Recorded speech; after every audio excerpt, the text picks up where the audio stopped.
फिर आप कुछ और होंगे, जज तो नहीं होंगे। पर्सनल लॉ जो है ये लॉ नहीं है। आम आदमी पार्टी ने सवाल उठाया आप पर, शैडो केस करने वाले। आप देख रहे हैं मिल्लत टाइम्स का स्पेशल प्रोग्राम खास मुलाकात। आप देख रहे हैं मिल्लत टाइम्स और मैं हूं आपके साथ शम्स तबरेज़ कासमी। स्पेशल प्रोग्राम ख़ास मुलाकात में आपका खैर मकदम है। इस मुलाकात में, इस प्रोग्राम में हम आपकी मुलाकात मुल्क की मुमताज़ और अहम हस्तियों से कराते हैं। हमारा मकसद उनके आइडियाज़ जानना, उनके ख़यालात से सबक हासिल करना और अपने लिए मशाल राह बनाना होता है। आज हमारे साथ हिंदुस्तान के मारूफ जज, पटना हाई कोर्ट के साबिक़ चीफ जस्टिस इकबाल अहमद अंसारी हैं। आप गुवाहाटी हाई कोर्ट के एक्टिंग चीफ जस्टिस रह चुके हैं। हालिया दिनों में पंजाब ह्यूमन राइट्स कमीशन के चेयरमैन भी हैं। तो आइए हम उनसे मिलते हैं और जानते हैं उनके ख़यालात। जस्टिस इकबाल अहमद अंसारी साहब, मिल्लत टाइम्स में आपका बहुत खैर मकदम है। Thank you. आपने गुवाहाटी से सतना तक बतौर जज के सफ़र किया, वहाँ एक्टिंग जज रहे, यहाँ chief justice of Patna high court रहे। तो ये आपका सफ़र कैसा रहा बतौर जज के? देखिए, गुवाहाटी में मैं 2002 से 2013 तक रहा, तकरीबन 11 साल होंगे। काफ़ी लंबा अर्सा रहा। और जिस ज़माने में मैं गुवाहाटी हाई कोर्ट में था तो गुवाहाटी हाई कोर्ट का जुरिसडिक्शन बहुत बड़ा था।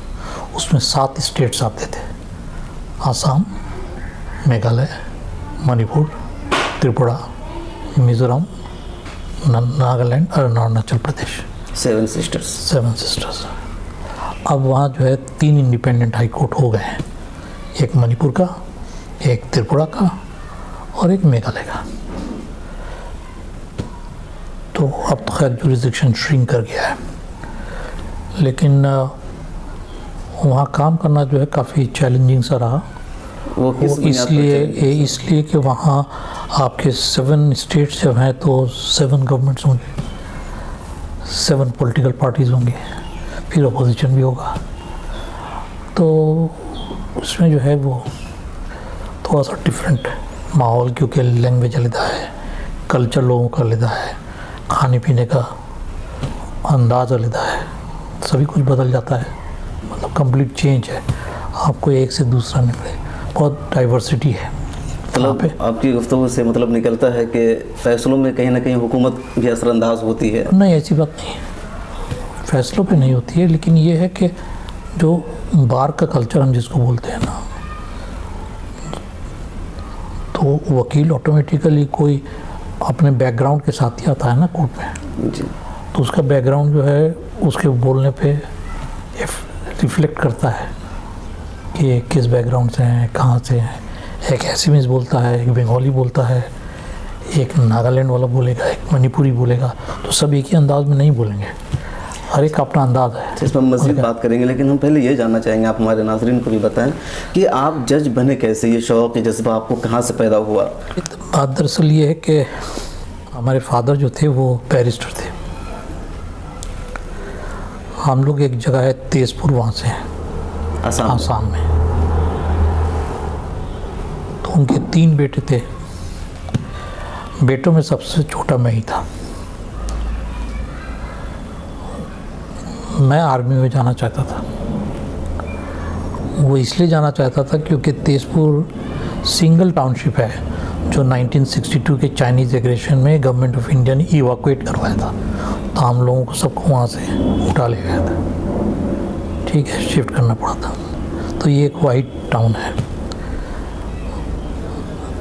तो इसलिए जो है वो एक आर्मी का ऑरा होता था। आपको लग रहा था कि आर्मी में जाएंगे तो मुल्क की खिदमत ज़्यादा होगी? मुल्क की खिदमत के अलावा भी एक लगता था कि बहुत बड़ी चीज़ है। तो अब मेरे वालिद चाहते थे कि नहीं, ये जो है वो लॉ करे, वकालत करे। तो फिर जो है मजबूरन मुझे वकालत करना पड़ा। एक वहाँ तेजपुर लॉ कॉलेज है जिसके मेरे फादर फाउंडर प्रिंसिपल थे।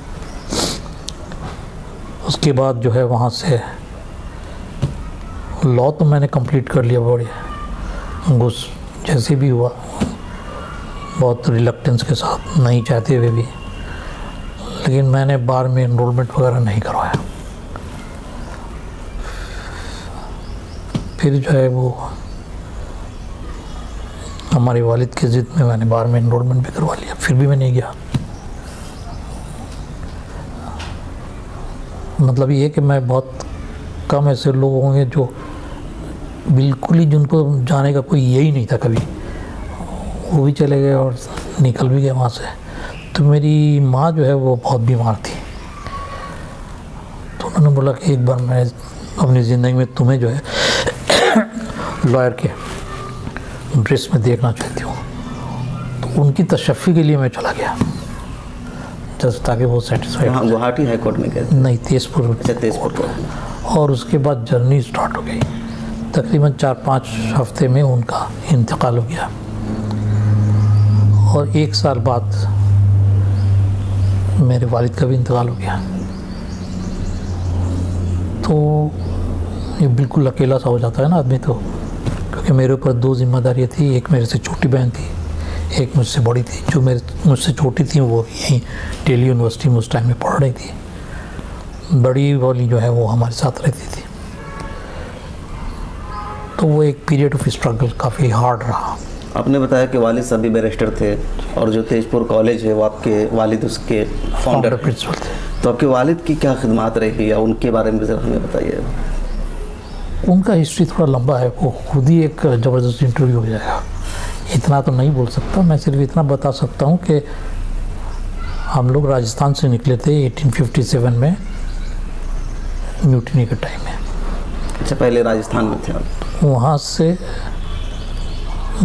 घूमते हुए जो है यहाँ आ गए बनारस,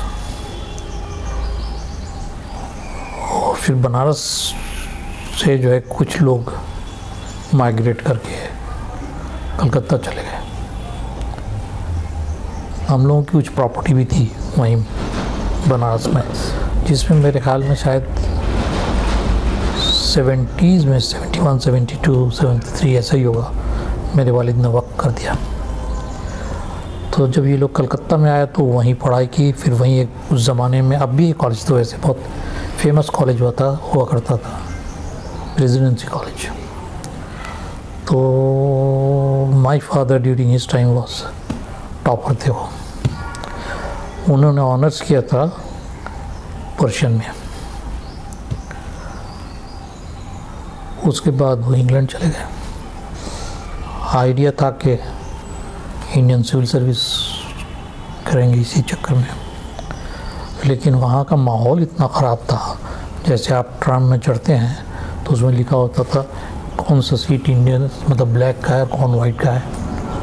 रेस्टोरेंट्स के बाहर लिखा हुआ रहता था Indians and dogs are not allowed, इस टाइप से करके। तो बड़ा ह्यूमिलिएशन फील हुआ, तो इसलिए वो सिविल सर्विस का आइडिया ड्रॉप हो गया।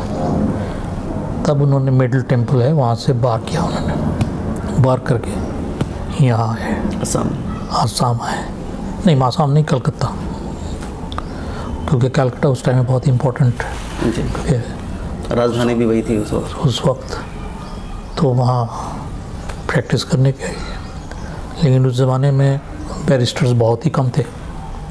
मैं 30s की बात कर रहा हूँ, और मुसलमानों में बैरिस्टर वैसे ही गिने चुने थे, और भी कम होंगे। तो ऑटोमेटिकली पॉलिटिक्स में आना ही था। तो ये जर्नी उनकी काफ़ी लंबी है, उतना लंबा मैं इस वक्त शायद मौका नहीं। मतलब वो पॉलिटिक्स में भी आए थे फिर बाद में? हाँ, और एक ज़माने में एक ऑल इंडिया वुमेन कॉन्फ्रेंस होता था, एक बहुत बड़ा इदारा था फ्रीडम फाइटर्स का, जो बेसिकली वीवर्स का था। तो उनका कनेक्शन क्योंकि बनारस से था, तो लोगों ने उनको नेशनल प्रेसिडेंट बना दिया है, जिसमें आप शायद तब बिहार के हैं, आपने बताया तो आपको मालूम होगा, एक नाम आता है कभी कभी, कई अब्दुल कयूम अंसारी ऐसा। जी बिल्कुल। वो भी मोमिन कॉन्फ्रेंस के रहे थे, लेकिन मेरे फादर उनसे बहुत सीनियर थे। तो ये जर्नी उनकी थी वहाँ पे। वहाँ से किसी वजह से कुछ और हुआ, लंबी कहानी है। वो तेजपुर चले आए, फिर दोबारा तेजपुर से फिर गुवाहाटी चले आए। मेरी मदर तेजपुर की थी, शादी वहीं हो गया। तो ऐसे ही अब चलता आप रहा। आसाम को छोड़कर दिल्ली में आ गए हैं, तो ये मुस्तकिल रहाइश हो गई है या आसाम अभी नहीं, मुस्तकिल रहाइश? आसाम तो है ही है। हाँ, हम लोग की अपने नहीं, ऐसा लगा कि अब NRC में बहुत properties सारे भी- लोगों का नाम नहीं है तो आपने छोड़ दिया हो पहले ही। नहीं, ऐसी बात नहीं है। मुझे बहुत ज़्यादा इसमें इंटरेस्ट रहा नहीं। पता नहीं NRC में है भी कि नहीं, मुझे मालूम नहीं। ठीक नहीं क्या फ़र्क कोई पड़ता भी नहीं है। अच्छा, ये मुझे ये बताइए कि आप हाँ, गुवाहाटी हाई कोर्ट में रहे, फिर वहाँ से पटना हाई कोर्ट पहुँचे, तो दोनों जगह में बेहतर काम करने में ज़्यादा मज़ा अपने कल के साथ, अपने जजेस के साथ, कहाँ आपको ज़्यादा मज़ा आया? देखिए दोनों ही जगह अच्छे रहे हमारे लिए, दोनों ही बहुत एक्साइटेड रहे। क्योंकि वहाँ पर ये है कि आपको फ़र्क ये था कि यहाँ सिर्फ पटना में बैठना पड़ता है, वहाँ आपको स्टेट्स में जाना पड़ता है। तो आसाम आप समझ लीजिए 2 हफ्ते अगर गुवाहाटी में है तो हो सकता है 1 हफ्ता आपको त्रिपुरा में जाना पड़े, 1 हफ्ता आपको अरुणाचल में जाना पड़े। तो ये वहाँ का इसको प्रॉब्लम भी बोल सकते हैं और थोड़ा चेंज भी होता है। तो दोनों में मुझे उससे हाई कोर्ट मुझे दोनों ही अच्छा लगा। जजेस बड़े अच्छे रहे जो भी हमारे ये साथ रहे। हिंदुस्तान में एक ये बात फैली हुई है कि मुसलमान के लिए किसी आला ओहदे पर पहुंचना बहुत मुश्किल है। आप हाई कोर्ट पटना गुवाहाटी में रहे, फिर चीफ जस्टिस बने, तो आपका सफ़र कैसा रहा? आपको भी ये फील करना पड़ा बीइंग देखिए मुस्लिम ऐसा है के कि कहीं मैंने जब प्रैक्टिस स्टार्ट किया था, ये हर एक को होता है, मेरे लिए नया नहीं है। मुझे बड़ा डर सा लग रहा था कि मैं कैसे, मुझे लोग जानेंगे भी कैसे कि मैं भी एक वकील हूँ। मैं बाहर में गया तो इतनी भीड़ थी, मैं घर आया, मैं अपने वालिद को बोला वहाँ तो बिल्कुल भीड़ ही भीड़ है। तो उन्होंने बोला ये सारी भीड़ नीचे है, ऊपर में कुछ नहीं है, एक बार ऊपर निकल आओगे तो प्रॉब्लम नहीं होगी। तो 2 चीज़ें इम्पोर्टेंट थी। एक बार उन्होंने मुझे ये बोला था कि अगर किसी से कभी लड़ना भी हो तो अपने से स्ट्रॉन्गर आदमी से लड़ना, तुमसे ज़्यादा तो ताकतवर हो, ताकि अगर जीतो तो तुम्हें खुशी हो और हारो तो तुम्हें गम नहीं हो। क्योंकि अपने से कमज़ोर आदमी से तुम जीतोगे तो तुम्हें खुशी भी नहीं होगी, और हार गए तो बड़ी रसवाई होगी। तो वो जज्बा मेरे अंदर रहा। और दूसरा माहौल ये रहा कि हमारे यहाँ आसाम में अभी तो सिचुएशन क्या है मुझे एग्जैक्टली पता नहीं, क्योंकि मैं वहाँ बहुत दिनों से हूँ नहीं खुद, लेकिन वो कोई कम्युनल फीलिंग वाली प्रॉब्लम नहीं थी कभी भी, आसाम में? बिल्कुल भी नहीं थी। कोई राइट भी कभी नहीं हुआ हिंदू मुस्लिम का जब हम लोग बड़े हो रहे थे।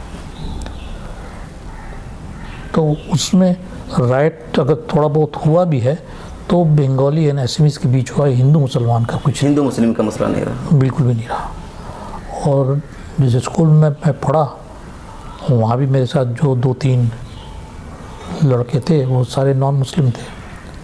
जब मैं कॉलेज में पहुँचा वहाँ भी नॉन मुस्लिम ही रहे।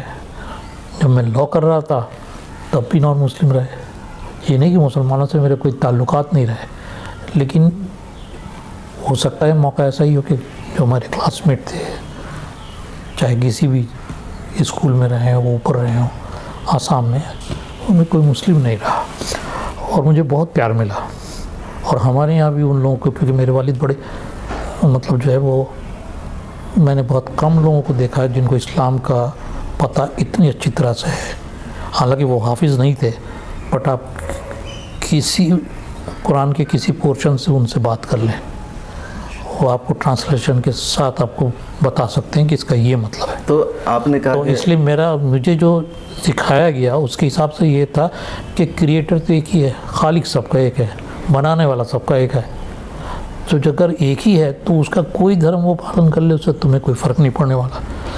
और यही चीज़ जो मेरे दोस्त थे उनके पेरेंट्स ने भी यही सिखाया। आसाम में कोई ऐसा सिचुएशन था कि एक फैमिली जैसी थी वो जगह, जिसमें जनरली लोग एक दूसरे को जानते थे, और नहीं जानते थे तो भी कोई ऐसा नहीं था। मतलब ये इतना मालूम था कि इस टाउन का या इस सिटी का रहने वाला है। तो क्या आपको लगता है कि जो सिचुएशन आपके पढ़ने के ज़माने में थी वो बदल गई है, सूरत हाल अब कम्युनल हो गई है? उसमें मैं ये नहीं बोलूँगा सूरत हाल अभी कम्युनल हो गई। जो मैं सुन रहा हूँ, जो आप लोग मीडिया में दिखाते हैं, जो न्यूज़पेपर्स में आता है, कहाँ तक सही है कहाँ तक गलत है वो तो आप बोल पाएंगे, लेकिन मैं नहीं बोल पाऊँगा। लेकिन हमारे ज़माने में ऐसी कोई बात नहीं थी। बल्कि मैं आपको बहुत ताज्जुब की बात बताऊँ, मैं जब कॉलेज में था तो मेरे सबसे ज़्यादा क्लोजेस्ट जो थे वो 3-4 दोस्त थे। एक उनमें से श्रेणिक सिंह भी था, एक थे दिलीप दास। श्रेणिक सिंह भी लॉयर, दिलीप दास भी लॉयर है। एक थे समीर दत्ता जो चीफ इंजीनियर बन के ऑयल इंडिया से रिटायर हुए। एक थे ऐसे ही फिलिप्स डार्टनर बोल के एक आर्मी ब्रिगेडियर का लड़का था। तो सारे सबका मजहब दूसरा था। Shrenik was a Jain complete. हमारे पेरेंट्स के बहुत जल्दी उनका इंतकाल हो गया,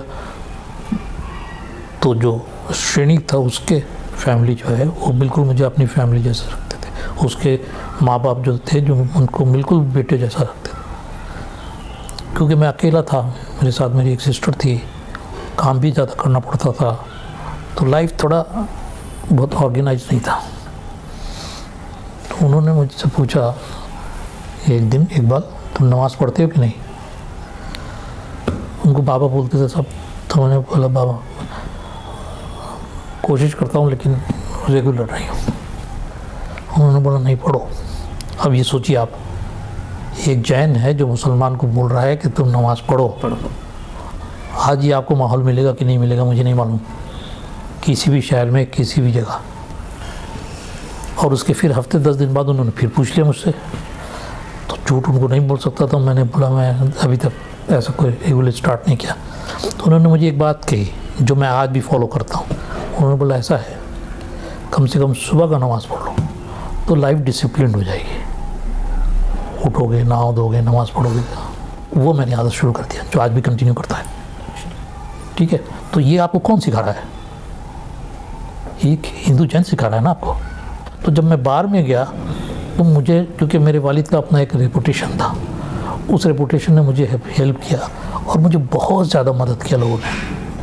मतलब जो मेरे पीयर्स थे, जो हमारे साथ थे, जो हमसे बड़े थे, जो बाद में आए, सब ने मुझे सपोर्ट किया। और इसी वजह से शायद मैं बहुत जल्दी आगे निकल गया, बहुत जल्दी। अच्छा, हम ये जानना चाहेंगे आपसे। मतलब ये समझिए आपके, मैं बता दूँ ताकि बहुत सारे वकील भी हैं ना जी, तो उनको अंदाज़ा होना चाहिए कि 3 से 5 साल के अंदर मैं बहुत कंफर्टेबली सेटल हो गया था। अच्छा, ये ज़रा बताइए, इसी से रिलेटेड सवाल होगा कि जो जज बनने का जो अमल है, तो क्या वकालत से सफ़र शुरू होता है या डायरेक्ट भी एक आदमी जज डायरेक्ट भी बन सकते हैं, लेकिन मुझे इसका कोई ख़ास आइडिया वगैरह नहीं था कि मेरे वालिद का तो इंतकाल ही हो गया था। तो फिर उसका मौका आया, वो भी मुझे बेचारे, वो तो नहीं बन सके जज, लेकिन वो इनकम टैक्स एपेलेट ट्राइब्यूनल में दिल्ली में मेंबर थे, जुडिशल मेंबर चिरंजी लाल सेठी, हमसे थोड़ा कुछ बड़े थे। तो उनका इंतकाल यहीं हुआ शाहजहाँ रोड पे, जब वो यहाँ मेंबर थे एपेलेट ट्राइब्यूनल के। मैं तब जज हुआ करता था गुवाहाटी में। अचानक हार्ट अटैक हो गया, उनका डेथ हो गया। तो उन्होंने मुझे खबर दिया कि मैं इस फॉर्म फिलअप कर रहा हूँ, तुम भी कर दो। तो मैंने भी कर दिया। फिर मैं डिस्ट्रिक्ट जज बना, फिर रजिस्ट्री में आया, फिर रजिस्ट्रार जनरल बना हुआ था, तब मैं हाई कोर्ट जज बन गया, फिर चीफ जस्टिस बन गए। कोर्ट के जो फैसले आते हैं, तो अमूमन जो सेशन कोर्ट है, डिस्ट्रिक्ट कोर्ट है और जो हाई कोर्ट है, इनके फैसले में बहुत ज़्यादा फ़र्क होता है, बिल्कुल उलट हो जाता है। सेशन कोर्ट से या लोअर कोर्ट से कुछ और फैसला आता है, और हाई कोर्ट से जो या सुप्रीम कोर्ट से फैसला बिल्कुल उसके बरक्स आ जाता है। ऐसा क्यों होता है? देखिए, एक फैक्टर तो हम नहीं बोल सकते, बहुत सारे मल्टीपल फैक्टर्स होते हैं। ये ज़रूरी नहीं है कि जो, एक चीज़ आप समझ लीजिए, इवन सुप्रीम कोर्ट का फैसला भी जो सही फैसला होगा वो ज़रूरी नहीं है। हाई कोर्ट है इसलिए उसका फैसला जो है वो डिस्ट्रिक्ट कोर्ट से या मुंसिफ के कोर्ट से सही होगा, कोई ज़रूरी नहीं है। मुझे पता नहीं कितने लोगों को मालूम है, एक टाइम ये भी था जब यूनाइटेड स्टेट्स के कोर्ट ने ये बोला कि कॉन्स्टिट्यूशनली स्लेवरी इज़ पॉसिबल। आज कोई बोल सकता है? नहीं बोल सकता ना। इसी मुल्क में सुप्रीम कोर्ट ने बोला जब हम आज़ाद हुए कि नहीं, गवर्नमेंट को पावर है, वो जैसा चाहता है वैसा कर सकता है। एक बहुत फेमस केस है इंग्लैंड का, उसमें उन्होंने बोला था कि अगर उसको जलते हुए तेल में भी फेंक दे तो आप कुछ नहीं कर सकते, कुछ नहीं कर सकते। आज तो नहीं मानते हम। उसके बाद में ऐसा भी टाइम आया जब सुप्रीम कोर्ट ने बोला कि नहीं, जो फंडामेंटल, हम जिसको मूल अधिकार बोलते हैं, फंडामेंटल राइट्स का जो अमेंडमेंट नहीं हो सकता, फिर ये भी हुआ नहीं, उसका भी अमेंडमेंट हो सकता है। और उसमें ये लग गया कि आपका बेसिक स्ट्रक्चर जो है वो आप चेंज नहीं कर सकते, तो कोर्ट का फैसला तो खुद ही बदलता है। कोर्ट खुद अपने फैसलों को बदल लेती है। तो उसका कारण ये है कि जब आप जो है क्या नाम उसका समाज बदलता है तो ख़यालात बदलते हैं, ख़यालात बदलते हैं तो आपका नज़रिया बदल जाता है देखने का। इसलिए जो है, इसीलिए एक फेमस कोट है एक अमेरिकन जज का, we are supreme not because we are infallible but because we are final. उसका मतलब ये हुआ कि हम सुप्रीम हैं इसलिए नहीं कि हमसे गलती नहीं होगी, गलती तो हमसे भी हो सकता है क्योंकि हम ह्यूमन बीइंग हैं, लेकिन हम सुप्रीम इसलिए हैं कि हम फाइनल हैं। तो आप सुप्रीम कोर्ट को ये मत समझिए कि जो भी लिख देंगे वो सही होगा, और इसीलिए जो है जजमेंट को आप कंस्ट्रक्टिवली क्रिटिसाइज़ कर सकते हैं, मोटिव मत दीजिए कि इस मोटिव से इसने ये किया है। आपको लगता है लीगली सही नहीं है, आप ज़रूर बोल सकते हैं ये लीगली सही नहीं है, ये कंटेम्प्ट नहीं है। कंटेम्प्ट ये है जब आप उसका जज को मोटिव देते हैं कि इसके ये एफिलिएशन थे, इसके ये ताल्लुकात हैं, इसलिए इसने ये ऐसा जजमेंट दे दिया, ये गलत है, ये नहीं हो सकता। आप जजमेंट हमारा ओपन है, वो पब्लिक का डॉक्यूमेंट, आप देखिए, आप बोलिए उसमें क्या गलती है। जो जजेस जो फैसला देते हैं या फैसला लिखते हैं तो इसलिए मैं एक मिनट आपको रोक रहा हूँ।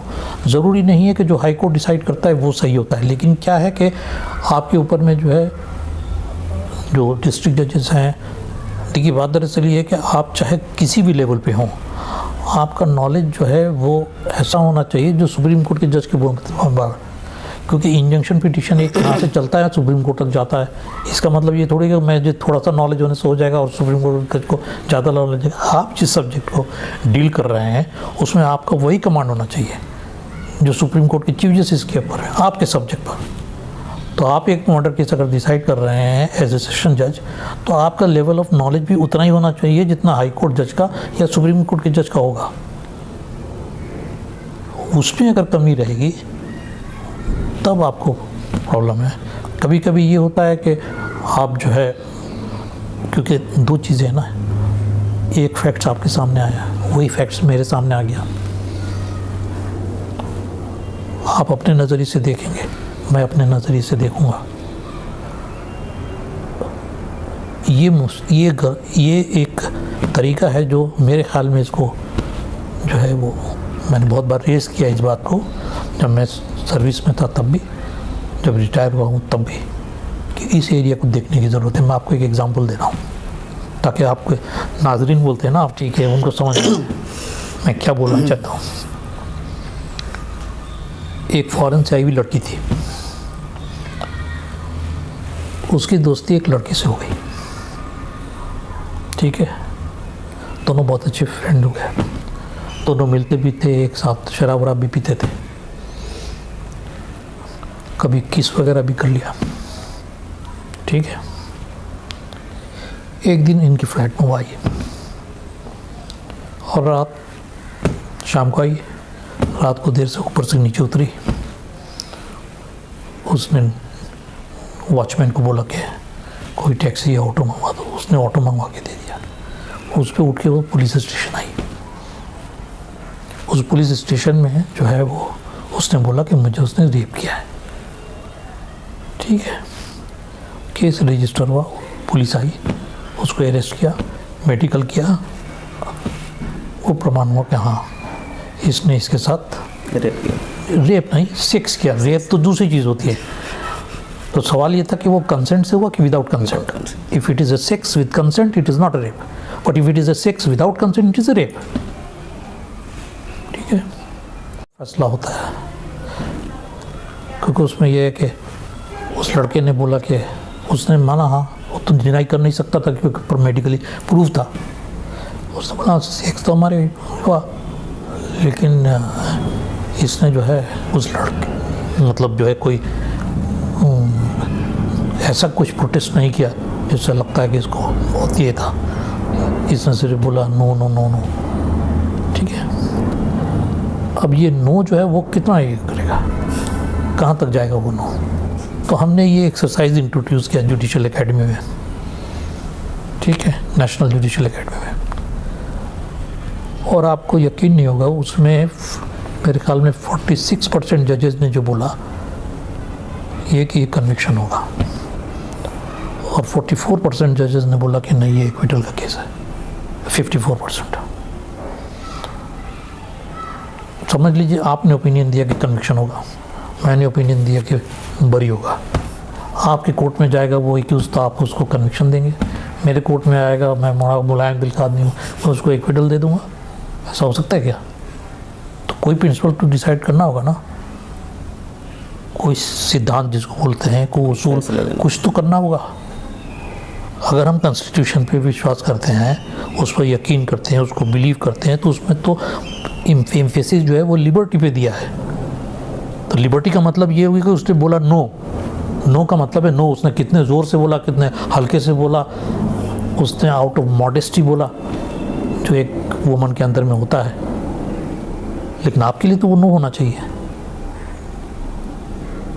चाहे उसने झिझकते ही वो बोला हो, उसका भी दिल कर रहा हो, लेकिन आपके लिए वो नो होगा। अगर ये हम नहीं समझ सकते तो फिर आप कुछ और फैसला करेंगे, मैं उसको फिर कुछ और फैसला करूंगा। तो इसका मतलब है कि ये लॉटरी होगा उसकी किस्मत का कि उसका केस किसके कोर्ट में जा रहा है। और इसीलिए जब गोल्डन जुबली में सुप्रीम कोर्ट का किताब एक छपा था तो उसका नाम ही था सुप्रीम बट नॉट इनफॉलेबल।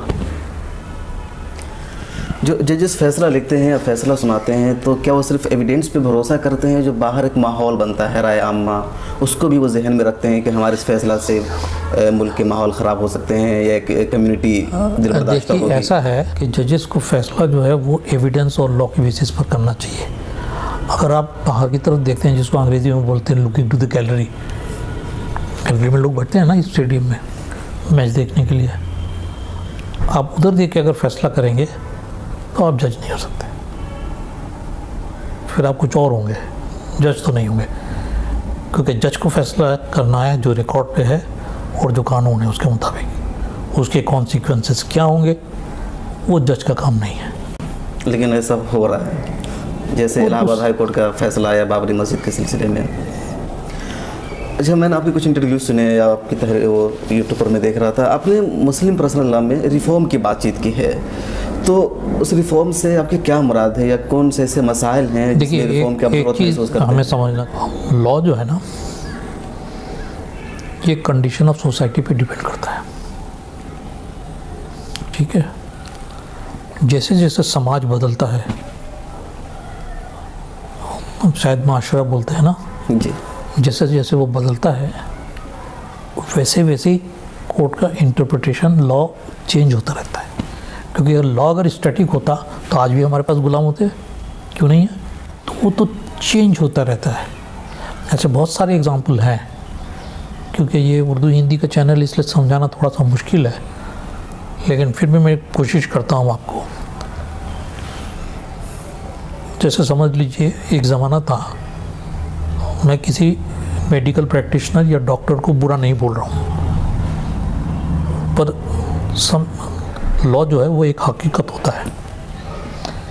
एक ज़माना ये था कि डॉक्टर के बारे में लोगों का ओपिनियन जो है वो बहुत ही अच्छा होता था, जिसको अंग्रेज़ी में डेमी गॉड बोलते हैं, मतलब खुदा के बाद वही है। ठीक है, उसके ऑनेस्टी पर, उसकी इंटीग्रिटी पर, उसके प्रोफेशनलिज्म पर कोई मतलब जो है किसी को डाउट नहीं होता था। तो कोर्ट का रवैया ये हुआ करता था कि अगर एक गवाह ये बोल रहा है कि मैंने इस आदमी को देखा जो एक एक्यूज्ड है और इस मुलजिम ने उसको जो है पेट में चाकू मार के उसकी मार डाला, और पोस्टमार्टम में डॉक्टर बोलता है कि मुझे तो कोई जख्म पेट में मिला ही नहीं, वो आदमी मरा क्योंकि उसको यहाँ पे जख्म हुआ था, यहाँ फ्रैक्चर हुआ था, जो किसी हेवी सब्सटेंस है जो है उसको मारा गया हो। दोनों में कॉन्ट्रडिक्शन है। अभी क्या करेंगे आप? तो उसमें ये था कि भाई इस सिचुएशन में डॉक्टर का कोई अपना इंटरेस्ट है नहीं, तो ये फैसला जो है मुलजिम के हक में जाएगा और एक्यूज जो है वो एक्विटेड हो जाएगा, बरी हो जाएगा। आज आप जाते हैं, डॉक्टर आपको बहुत सारे टेस्ट लिख के दे देता है कि ब्लड भी कर लीजिए, यूरिन भी कीजिए, ये भी कीजिए, वो कीजिए। बहुत सारे ऐसे मौके आते हैं जब लोग ऐसे प्रिस्क्रिप्शन को लेके निकलते हैं और बाहर में रिलेटिव दोस्त बोलते हैं अरे यार ये कमीशन खाता है। हम खुद भी सोचने लगते हैं कि कमीशन खाता है। वो बेचारा बहुत ऑनेस्टली लिख के दिया होगा डॉक्टर ने, उसके अंदर कोई बेईमानी नहीं भी हो सकती है, लेकिन हम बाहर खड़े में हमारा परसेप्शन डॉक्टर के बारे में यही हो गया सुनते सुनते कि भाई जिसको हार्ट की सर्जरी की ज़रूरत नहीं है उसको भी कर देते हैं, जिसको सीजेरियन की ज़रूरत नहीं है उसको सीजेरियन भी कर देते हैं, नॉर्मल डिलीवरी नहीं करवाते हैं। ठीक है, ये सारी चीज़ें समाज में फैली हुई है, सही है गलत है, जिसने एक्सपीरियंस किया है वो बोल सकता है, मैं तो नहीं बोल सकता ना।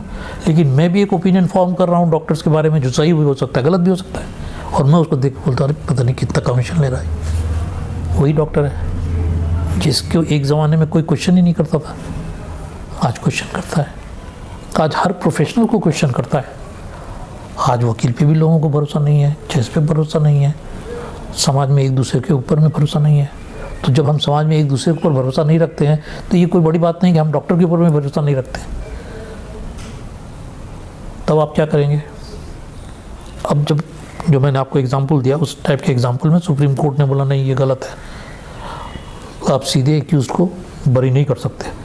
आपको ये ट्राई करना होगा डिसाइड करने का कि इन दोनों में से कौन सच बोल रहा है, जो चश्मदीद गवाह है, जो आई विटनेस है वो, या डॉक्टर।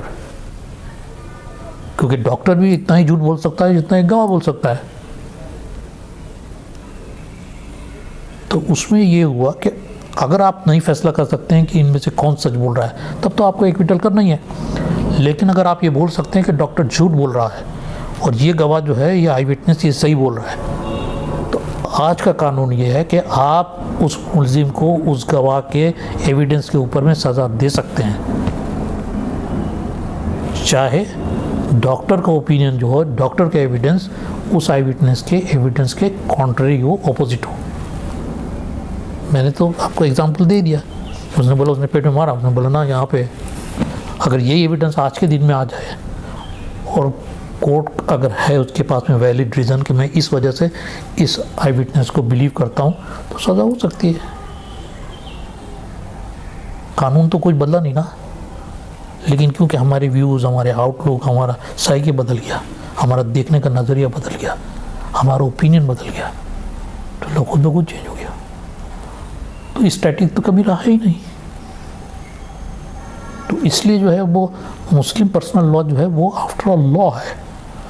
जहाँ पे इंजंक्शन है इस्लाम का वहाँ आप कुछ इंटरफेरेंस नहीं कर सकते। जो प्रिंसिपल है, जो बेसिक चीज़ नहीं, है, बेसिक चीज़ नहीं है। जहाँ इंजंक्शन है कि या तो आपको ये करना ही है या नहीं करना है। कोई चीज़ अगर मना कर दिया गया तो आप नहीं कर सकते, कोई चीज़ अगर बोला गया है तो आप उसको कर सकते हैं।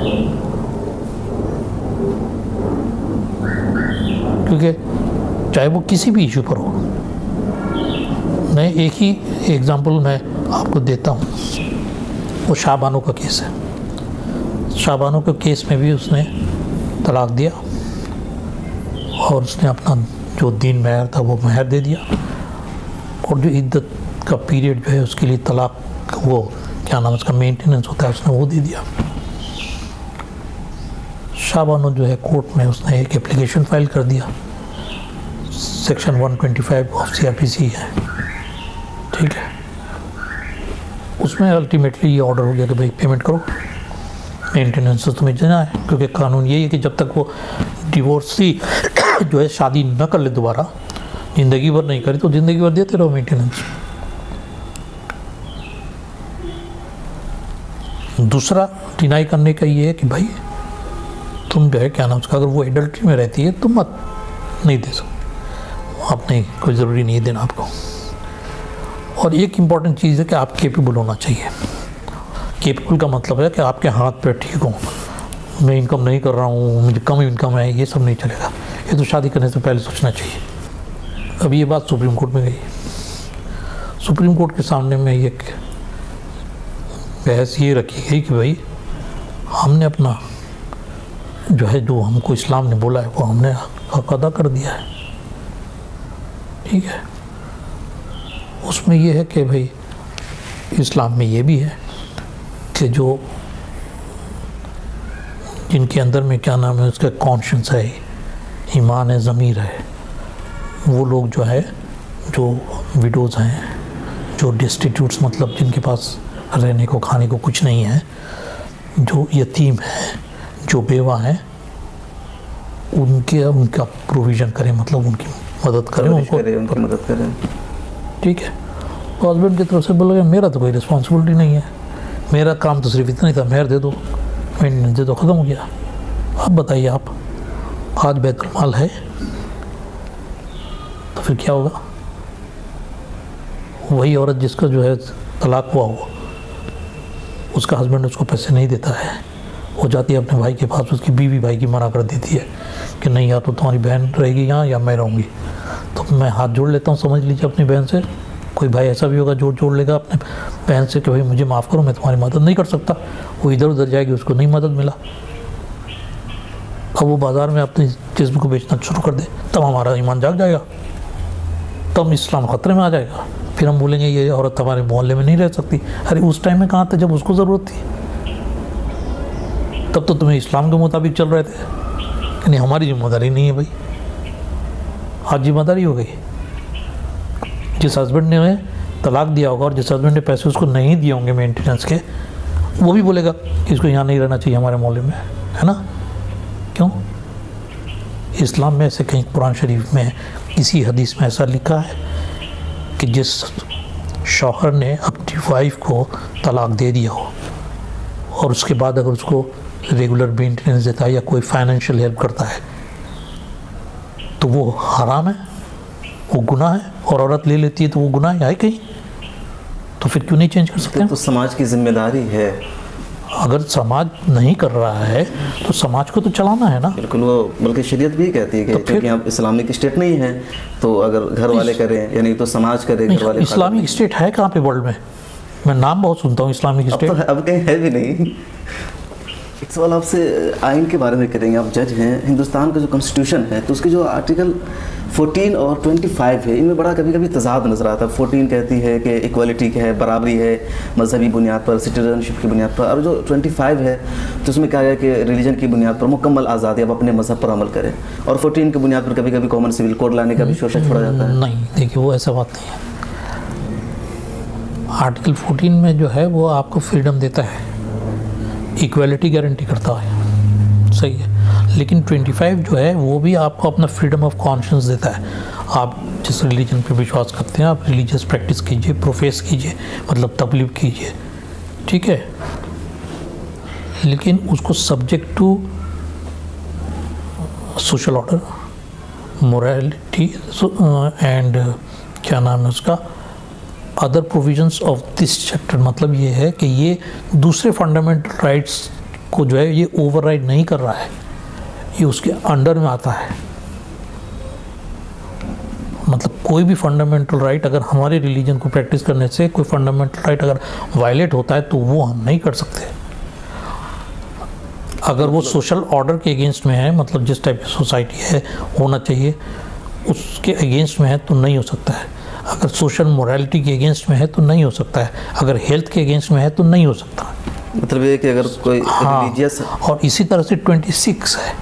26 में जो है वो फ्रीडम आपको दिया गया है कि आप अपना जो है, चाहे आपका अपना प्रेयर प्लेस हो, प्लेस ऑफ वर्शिप हो, जो भी है, या स्कूल है, कॉलेज है, इंस्टीट्यूशन है, आप उसको सेटअप कर सकते हैं। वो 26 में है, मतलब मैं ये समझना चाह रहा हूँ कि 25 में ये कहे कि अगर कोई मजहबी अमल अगर किसी सेहत के या दूसरे जो फंडामेंटल राइट उसके ख़िलाफ़ जाता है तो वहाँ पर फंडामेंटल राइट को अहमियत हासिल होगी। देखिए, लेकिन उसमें एक चीज़ है, किसी भी कानून को या लॉ को सेट से कि अगर लॉ नहीं होगा तो फंडामेंटल राइट नहीं आएगा, ये भी समझ लीजिए, ठीक है। तो पहले तो वो लॉ होना होगा। वो लॉ का डेफिनेशन जो है वो आर्टिकल 13 में है।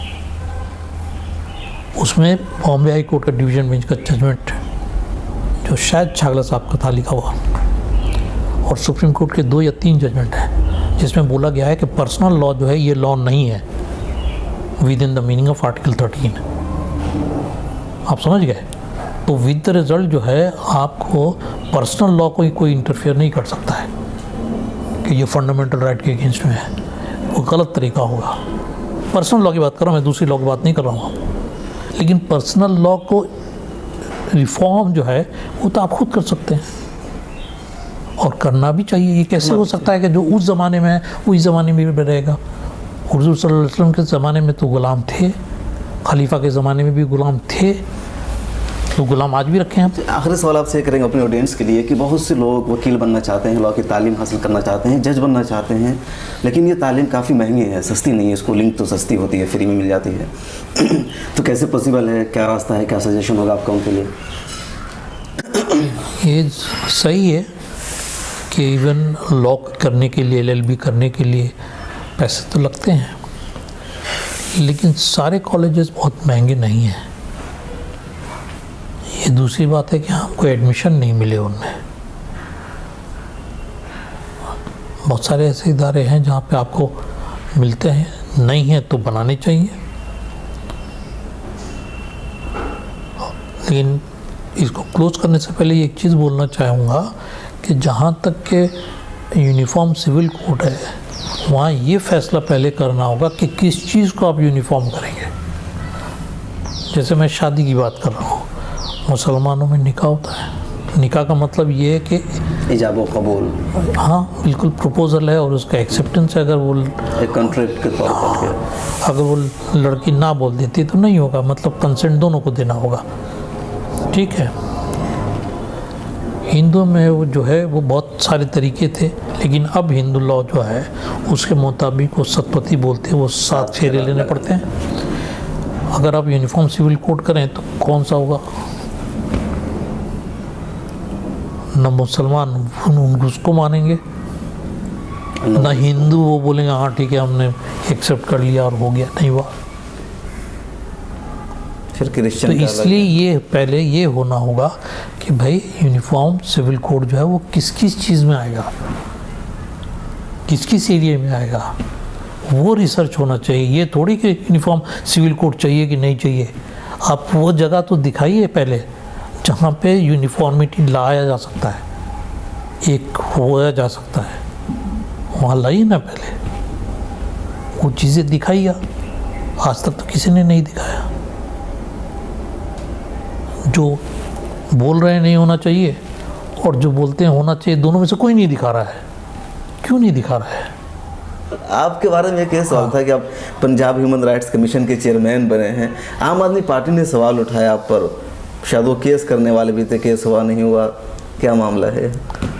मुझे नहीं पता है, क्योंकि मैंने जब ज्वाइन किया तब कोई ऐसा इशू था ही नहीं। गूगल पर है, खबर हाँ, है। बिल्कुल मैंने देखा है, मुझे किसी ने बताया भी, लेकिन मुझे जो है उस टाइम में मुझे अंदाज़ा पता ही नहीं था। मुझे तो अचानक खबर दिया गया कि आप बनना चाहेंगे। मैंने कहा मुझे थोड़ा टाइम चाहिए सोचने का। फिर मैं हाँ ठीक है। तो कांग्रेस की तरफ से ऑफर हुआ, मतलब कांग्रेस से कभी कुछ कुर्बत रही आपकी? कांग्रेस वगैरह से नहीं, मुझे सिर्फ एडवोकेट जनरल से बात, और किसी नहीं। बहुत शुक्रिया नाजरीन, ये थे पटना हाई कोर्ट के साबिक चीफ जस्टिस इकबाल अहमद अंसारी साहब। आप हालिया दिनों में पंजाब ह्यूमन राइट्स कमीशन के चेयरमैन भी हैं। आपने बहुत खुलकर कानून के बारे में, लॉ के बारे में, अदलिया में क्या कुछ चल रहा है उसके बारे में अपने ख्यालात का इजहार किया।